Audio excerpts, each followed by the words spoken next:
नमस्कार बच्चों, आज हम 11वीं क्लास के सब्जेक्ट अकाउंटेंसी विषय के बारे में पढ़ेंगे। अकाउंटेंसी में आज हम अकाउंटिंग प्रिंसिपल्स लेखांकन के सिद्धांत के बारे में पढ़ेंगे। लेखांकन के सिद्धांत का अर्थ, इसकी विशेषता और अवस्था के बारे में पढ़ेंगे। चलिए स्टार्ट करते हैं। बच्चों, जैसे कि 10th क्लास तक आपने साइंस और मैथ सब्जेक्ट पढ़ा है, तो आपको पता ही है कि साइंस के कुछ नियम सिद्धांत होते हैं जो कि साइंटिस्ट ने डिस्कवर किए हैं। किन्होंने ढूंढे थे? साइंटिस्ट, वैज्ञानिकों ने ही ढूंढे थे। इसी तरह से अपने कॉमर्स सब्जेक्ट के अकाउंटेंसी विषय के भी कुछ प्रिंसिपल्स और कुछ रूल्स हैं, ठीक है, जिन्हें आप सिद्धांत कहते हैं। तो इसके बारे में आज हम पढ़ेंगे। पर बच्चों, जैसे मैथ्स और साइंस के जो रूल्स होते हैं, प्रिंसिपल्स होते हैं, वो क्या है? रिजिड है, जटिल है, मतलब जैसे हैं वैसे हर परिस्थिति में लागू होंगे। पर जो हमारे अकाउंट के जो प्रिंसिपल्स हैं, रूल्स हैं, वो क्या है? फ्लेक्सिबल्स हैं। फ्लेक्सिबल मतलब लोशील है। लोशील है मतलब ये चेंज हो सकते हैं, ये रिजिड नहीं है। जैसा कहा गया है, जैसा लिखा गया वैसे नहीं है, क्योंकि आपको पता है कि जो हमारा व्यवसाय है वो एक इन्वायरमेंट में काम करता है, और जो हमारा इन्वायरमेंट है वो डायनेमिक है। कभी सरकार चेंज हो जाती है, फैशन चेंज हो जाते हैं, कस्टमर की डिमांड चेंज हो जाती है, उसके अकॉर्डिंग जो व्यवसाय है उसमें कई चीज़ों को चेंज करना पड़ता है। इसीलिए जो लेखांकन के सिद्धांत होते हैं वो भी किस तरह से हैं? फ्लेक्सिबल्स हैं। लेखांकन के जो सिद्धांत हैं, जो प्रिंसिपल्स हैं, जो थ्योरीज हैं, वो क्यों बनाए गए? एकरूपता लाने के लिए। मतलब हमारे देश का जो एक सीए है, ठीक है, चार्टर्ड अकाउंटेंट है, और दूसरे देश का जो एक सीए है, उसके बनाए गए जो अकाउंट्स हैं उनके बीच में एक रूपता है, तुलना करना आसान हो, समझना आसान हो। जैसे कि समझो कि इंडिया में एक व्यक्ति है, ठीक है, वो उस इंडिया के जो रूल्स अकाउंट बनाने के थ्योरी से उसके बारे में उसको पता है, वो समझ लेता है। लेकिन अगर वो इंग्लैंड के बनाए हुए किसी सीए के अकाउंट को देखता है तो उसे भी अगर वो समझ लेता है, तो इसका मतलब है कि जो हमारे रूल्स हैं, अकाउंट के सिद्धांत हैं, वो क्या एक जैसे ही हैं। तो समझना और तुलना करना क्या हो जाएगा? आसान हो जाएगा ना, ठीक है। इसीलिए तो हमारे जो अकाउंट के रूल्स और प्रिंसिपल्स बनाते हैं इंडिया के अंदर, वो भी मेनली क्या कर रहे हैं? वो ट्राई कर रहे हैं कि जो कि इंटरनेशनल स्टैंडर्ड, उसके अकॉर्डिंग ही हमारे जो इंडियन स्टैंडर्ड है वो हो जाए। एक रूपता लाने के लिए, तुलना करने के लिए, समझने के लिए जो ये अकाउंट के प्रिंसिपल्स हैं वो बनाए गए हैं, समरूपता लाने के लिए। चलिए देख लेते हैं लेखांकन के सिद्धांत का अर्थ क्या है। लेखांकन के सिद्धांत का क्या अर्थ है? लेखांकन के सिद्धांत का अर्थ है कि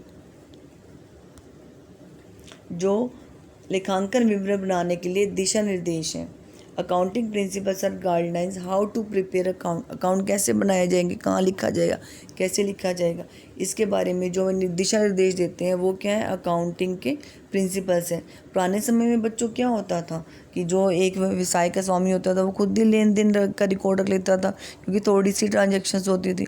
परंतु जैसे जैसे व्यवसाय दूसरे देशों से होने लगा, दूसरे देशों की खोज होने लगी, उन देशों के साथ हमारा व्यापार ट्रेड होने लगा, तो व्यवसाय में जो हित रखने वाले पक्षकार हैं उन्हें लेखांकन विवरणों की आवश्यकता होने लगी।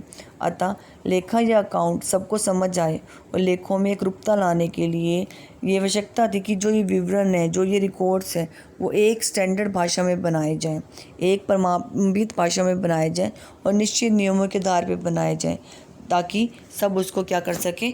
समझ सकें, ठीक है। तो इन निश्चित नियमों को ही सर्वमान्य सिद्धांत कहा गया। क्या कहा गया? जनरली एक्सेप्टेड अकाउंटिंग प्रिंसिपल, की सब इसे एक्सेप्ट कर ले। इसी को क्या कहते हैं? GAAP. G for generally, A for accepted accounting principles.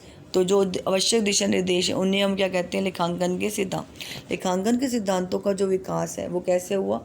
अनुभव के आधार पर, या किसी देश की परंपरा के आधार पर, या कुछ ऐसे व्यक्ति जो काफ़ी टाइम से रिकॉर्ड्स बना रहे थे, अकाउंट बना रहे थे, उनको नीतियों के बारे में पता था, उनको पता है अपने एक्सपीरियंस के आधार पर कि ये चीज़ होनी चाहिए। तो उनके कथनों के आधार और सरकारी एक्ट के आधार पर ही इन सिद्धांतों का क्या हुआ? विकास हुआ।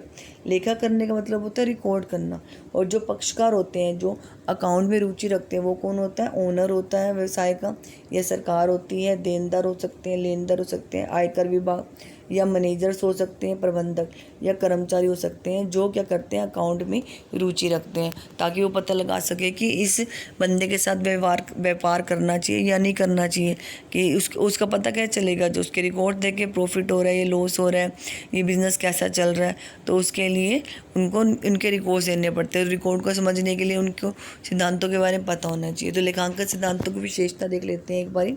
लेखांकन सिद्धांत की विशेषता क्या है? एक सामान्य नियम होते हैं। सामान्य नियम है जो किस लिए बनाए जाते हैं? एक रूपता लाने के लिए, जो लेखांकन विवरण वो एक जैसे बने, ठीक है, उसके लिए बनाए जाते हैं। और ये क्या है, जो सिद्धांत बनाए गए हैं वो क्या मानव कृत है। जो साइंस के हैं वो भी साइंटिस्ट बनाते हैं, लेकिन वो रिजिड होते हैं, ठीक है। जो ये सिद्धांत है वो अनुभव के आधार पर बने हैं, अकाउंट के तर्क के आधार पर बनाए गए जो अकाउंट के सिद्धांत हैं। जो लेखांकन के सिद्धांत है वो व्यवसायिक कार्यविधियों, सरकारी नीतियों, पक्षकार, मैंने बता दिया आपको पक्षकार क्या होते हैं, उनकी आवश्यकता के साथ साथ हम इनको क्या कर सकते हैं, चेंज भी कर सकते हैं। और ये जो ये सिद्धांत होते हैं विज्ञान के सिद्धांतों की तरह, साइंस के सिद्धांतों की तरह सर्वमान्य रूप से स्वीकृत नहीं की जाती। मतलब कई परंपरा किसी देशों में किसी और तरीके की चल रही है, तो उसी को ही वो दूसरे देश में अगर वो परंपरा नहीं है तो वो सिद्धांत वहाँ फॉलो नहीं होगा। लेकिन जो साइंस के सिद्धांत है वो हर जगह हर देश में एक जैसे ही लागू होते हैं, ठीक है। तो आगे हम देख लेते हैं इसके बारे में, इसकी आवश्यकता क्यों होती है, लेखांकन के सिद्धांतों की आवश्यकता क्यों होती है। लेखांकन सूचनाओं की आवश्यकता